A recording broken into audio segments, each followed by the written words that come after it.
Assalamualaikum warahmatullahi wabarakatuh. Selamat pagi.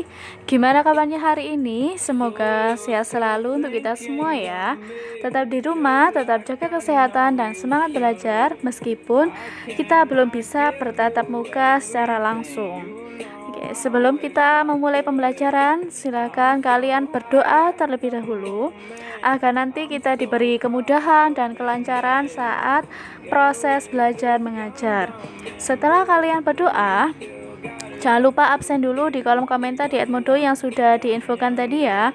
Jangan lupa kalian sebutkan nama lengkap, nomor absen, dan kelasnya masing-masing.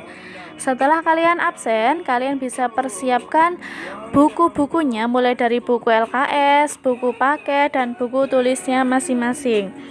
Untuk yang di buku LKS, kalian bisa membuka di halaman 24 sampai dengan halaman 27. Karena yang akan kita bahas di pertemuan pertama di bab 2 ini nanti kita akan membahas tentang kerjasama dalam berbagai bidang kehidupan.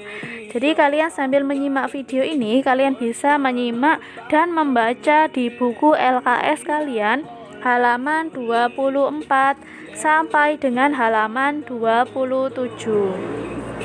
Jadi di pertemuan pertama di bab 2 ini yang akan kita bahas nanti ada 3 subbab. Ada 3 subbab yang akan kita bahas. Yang pertama, subbab A tentang kerjasama dalam berbagai bidang kehidupan. Yang kedua, subbab B, arti penting kerjasama dalam berbagai bidang kehidupan. Untuk yang subbab C, tentang mewujudkan kerjasama dalam berbagai lingkungan kehidupan. Nah, untuk bab 2 pertemuan pertama pada hari ini yang akan kita bahas nanti yang subbab A-nya dulu ya, tentang kerjasama dalam berbagai bidang kehidupan. Nah, kita sekarang sudah masuk ke materi. Sebelum kita masuk ke materi, kalian coba amati gambar di bawah ini. Nah, di situ ada 3 gambar. Yang pertama ada gambar orang-orang yang sedang bekerja sama atau bergotong royong membersihkan puing-puing, runtuhan dan sampah-sampah setelah terjadinya banjir. Yang kedua, di situ ada orang-orang yang bekerja sama dan bergotong royong untuk penanaman pohon secara bersama-sama untuk kelestarian bumi kita. Yang ketiga, di situ ada gambar orang-orang yang sedang bekerja sama atau bergotong royong untuk membuat jembatan alternatif penghubung antar desa. Nah, dari ketiga gambar ini merupakan bentuk kerjasama yang ada di lingkungan sekitar kita.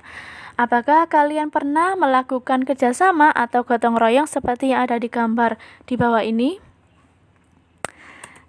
Ya, oke. Selanjutnya kita masuk ke materi. Kita masuk ke pengertiannya dulu. Kalian harus tahu nih pengertian dari kerjasama dan gotong royong. Yang pertama, kita bahas tentang pengertian kerjasama. Kerjasama ini merupakan kegiatan atau usaha yang dilakukan oleh beberapa orang, lembaga pemerintah, dan sebagainya untuk mencapai tujuan bersama. Nah, dalam semangat kerjasama ini, dalam kehidupan masyarakat terwujud dalam kegiatan gotong royong yang sesuai dengan budaya daerahnya masing-masing. Nah, di sini pengertian dari gotong royong itu sendiri adalah bekerja bersama-sama untuk mencapai suatu tujuan yang telah ditentukan. Nah, untuk contoh dari gotong royong seperti gambar yang tadi, kalian bisa kerja bakti, membersihkan setelah terjadinya bencana, membersihkan sampah-sampah, membersihkan jalan, membuat jembatan alternatif antar desa. Nah, itu merupakan bentuk contoh dari kerjasama ataupun gotong royong. Selanjutnya, di dalam gotong royong di Indonesia ini didorong dengan adanya kesadaran bahwa ada 2 nih. Yang pertama, manusia memerlukan bantuan orang lain dalam kehidupannya. Yang kedua, Manusia dapat hidup secara wajar apabila bersama-sama dengan manusia yang lainnya. Jadi dalam kehidupan kita sehari-hari tidak ada manusia yang bersikap atau bersifat individualisme atau mereka merasa dirinya paling bisa dan tidak memerlukan bantuan dan tidak memerlukan teman dari orang lain. Jadi tidak boleh seperti itu. Kita sebagai makhluk atau manusia sosial masih memerlukan bantuan orang lain dalam kehidupan kita sehari-hari. Selanjutnya, di sini ada bentuk kerjasama dalam kehidupan masyarakat. Ada 4 poin. Yang pertama, kerjasama dalam bidang kehidupan sosial politik. Yang kedua, kerjasama dalam bidang kehidupan ekonomi. Yang ketiga, kerjasama dalam bidang kehidupan pertahanan dan keamanan negara.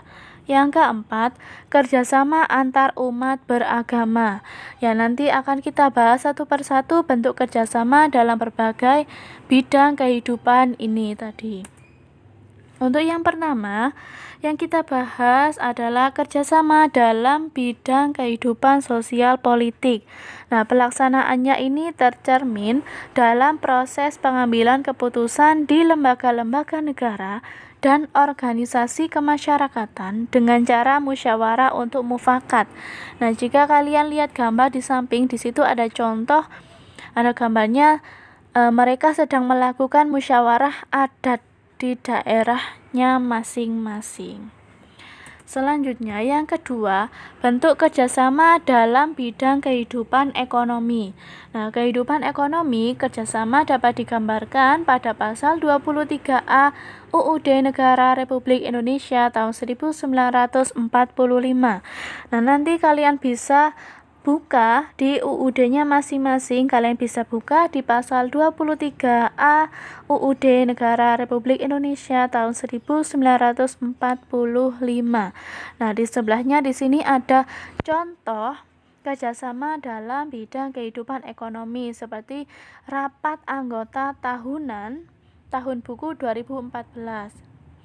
Nah, di sini diadakan di koperasi siswa di SMP, dilaksanakan di sekolah. Selanjutnya, ada bentuk kerjasama dalam bidang kehidupan pertahanan dan keamanan negara. Nah, di sini kerjasama warga negara untuk mewujudkan pertahanan dan keamanan negara bisa melalui sikap bela negara.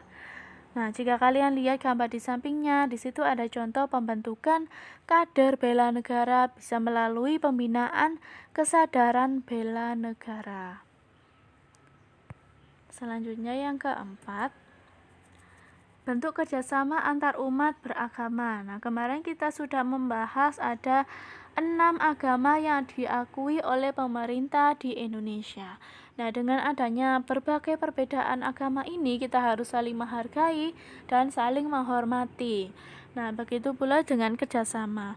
Kerjasama antar umat beragama ini dapat dilakukan untuk mewujudkan kerukunan hidup dalam memeluk agama dan beribadah menurut agama yang dianutnya. Kita tidak boleh memaksakan orang lain untuk ikut dengan agama kita dan tidak boleh menganggap agama kita lebih baik dari agama yang lainnya. Jadi kita harus saling menghormati dan saling menghargai antar umat yang berbeda agama.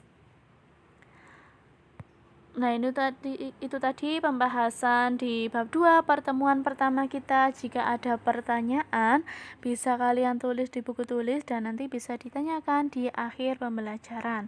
Terima kasih atas perhatiannya. Saya akhiri dulu. Assalamualaikum warahmatullahi wabarakatuh. Selamat pagi.